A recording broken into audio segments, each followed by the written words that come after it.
lui avons dit qu'on a réfléchi sur la situation sectorielle. Même avant les consultations lancées par le chef de l'exécutif, il a fait le résumé de notre réflexion. Il avait commencé par le diagnostic de la situation.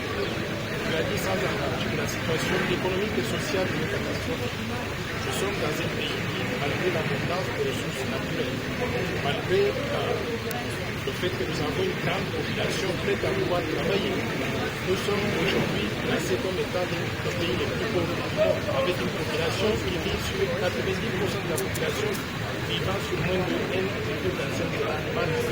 C'est une situation de pauvreté extrême. Nous lui avons dit que 85% de la population active de la RDC se trouve au chômage. Et ceux qui partent au travail, les salaires qu'ils gagnent ne leur permettent pas de vivre correctement. D'où nous avons recommandé qu'il y ait une véritable vision de développement, pas des actions parcellaires, à dire que nous avons construit une petite route ici, une petite école là-bas. Il faut qu'il y ait une véritable stratégie de développement à mettre en œuvre avec des objectifs à court, à moyen et à long terme, tout en cherchant à mobiliser plus de ressources publiques pour ne pas dépendre simplement de l'assistance extérieure pour financer notre ambition de RDC. On lui a dit aussi que pour améliorer le social congolais, il y a 3 niveaux d'intervention. Le premier niveau consiste à pouvoir créer des emplois pour les Congolais, pour absorber ces 85% de la population qui se trouve au chômage. Deuxième niveau, il faut introduire un système de salaire minimum garanti et aussi faire respecter les lois du travail, non pas simplement pour le secteur privé, mais également pour l'État lui-même, l'État employeur. Il faut que chaque personne qui travaille touche un salaire qui lui permette de vivre correctement. Et troisième niveau d'intervention, il faut que la monnaie dans laquelle les salaires sont libellés, tous les salaires congolais ou les travailleurs congolais sont libellés en francs congolais. Et si nous avons un franc congolais qui ne conserve pas de la valeur, je pense que nous ne pouvons pas préserver le pouvoir d'achat de la population congolaise. Donc, l'intervention de l'État doit viser ces 3 niveaux. D'une part, créer des emplois. 2, faire respecter les lois du travail. Et 3, stabiliser la valeur de la monnaie pour que ce qu'on paye aux travailleurs, aux fonctionnaires de l'État, leur permettent donc de jouer les 2 bouts du mois de vivre.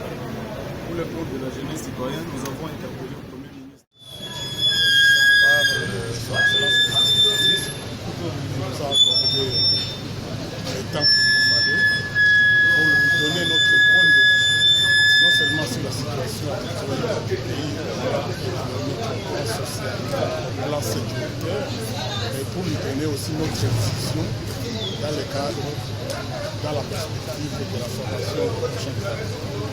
Le Premier ministre a été très réceptif et sur un certain nombre de points, nous avions la même position et ce qui est agréablement surprenant. De manière concrète, qu'est-ce que vous avez proposé au Premier ministre dans le cadre de cette nous avons, si vous voulez bien un chiffre, nous avons proposé la réduction sensible du nombre de membres du gouvernement. Plus de 30% de réduction des membres du gouvernement. Nous ne sommes pas venus ici pour augmenter le nombre de ministres. Au contraire, nous avons exigé qu'on prenne l'intérêt de la nation, c'est-à-dire la diminution des frais, de ce que coûte un gouvernement. Actuellement, ça nous coûte cher et pour rien. Et en termes de points politiques de ce gouvernement, en termes de points politiques, que signifie quoi politique? Que signifie quoi politique? Vous savez comment se sont passées les élections dernières. Vous savez combien de gens ont été nommés et pas élus. Et c'est ça le poids politique. Nous avons rejeté ces critères. Et quelle est la priorité pour ce prochain gouvernement selon vous? L'honnêteté, la compétence, casier judiciaire vierge. De l'Union nationale de la société. Et nous, l'Union nationale de la société, en tant que corps, nous nous avons invités. Nous lui avons présenté un certain nombre de propositions pour la formation du gouvernement. Nous lui avons également présenté l'offre de notre partenariat entre le gouvernement et la presse dans son ensemble. Et nous avons trouvé un homme très attentif. C'est vrai qu'il y a aussi des propositions de loi, tout comme des projets de loi qui concerne notre corps, à ce niveau, nous avons initié d'autres démarches aussi auprès des institutions de la République, dont le président, dont l'Assemblée nationale.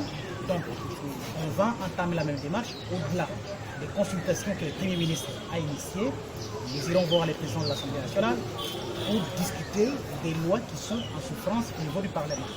On a trouvé un homme très attentif au problème de la presse et il a d'ailleurs anticipé dans les mémos que nous avons remis au Premier ministre, chef du gouvernement, avant même qu'on ne lui remette ces documents, il était déjà au courant, il avait déjà abordé des problèmes de notre corporation. Donc je pense qu'après la formation du gouvernement, on va accélérer. Et il y a aussi cette question de l'organisation des États généraux de la presse qui coïncide avec le cinquantenaire de l'Union nationale de la presse du Congo, parce que le 23 mars, l'Union nationale va totaliser 50 ans d'existence. Voilà au moins, en bref, ce qu'on s'est dit avec le Premier ministre. En gros, que contient les cahiers des charges que vous lui avez remis? Les cahiers des charges que nous avons remis au Premier ministre, les mémorandums, nous, on lui a plus présenté des propositions que nos problèmes. Les problèmes existent. Maintenant, nous, on vient avec des propositions parce que c'est un gouvernement qui arrive et qui est censé travailler avec nous. Et dans ces propositions-là, il y a notamment les problèmes des réformes qui doivent aller jusqu'au bout. Nous avions échangé avec le Premier ministre et on lui a dit que nous voulons que notre ministère, celui qui va piloter, qu'il entreprenne des réformes, ou bien des réformes qui ont été déjà amorcées à l'époque, qu'on aille jusqu'au bout pour qu'on trouve des solutions à nos problèmes. Pour ceux qui ne vous connaissent pas, merci. Paul Mokomalelo, nous qui commandons le président nationalement une délégation à Soutini, la nationale de sécurité traditionnelle du Congo. Puis, comme Mbela, le Premier ministre, pour une combat pour le Congo, et dans la formation de la vision, que nous avons mis dans le CISA pour appliquer par loi ou la décentralisation, tout est une élection locale. Le col a tout comme la sous-élection locale, qui est bien conçu sur le fonctionnement avec les années dans le temps. Et tout le monde a eu le sous-souté, tout le monde a trouvé pour la question de l'Ondiaké, pour accompagner jusque maintenant avec aussi là, pour que tout le monde a qui m'appelle à développement.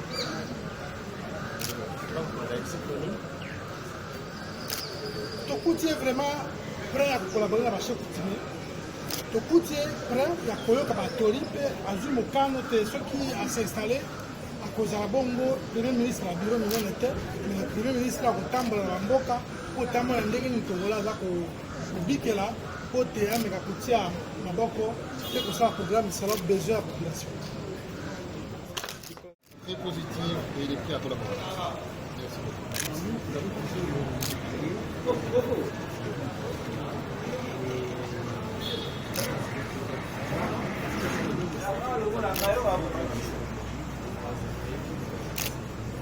Absolument.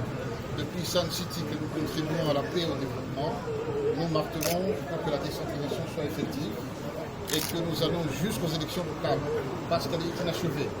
Et aussi longtemps que la décentralisation est inachevée, il y a quelque chose qui manque. Nous ne sommes pas pour pousser, c'est notre travail. Merci beaucoup.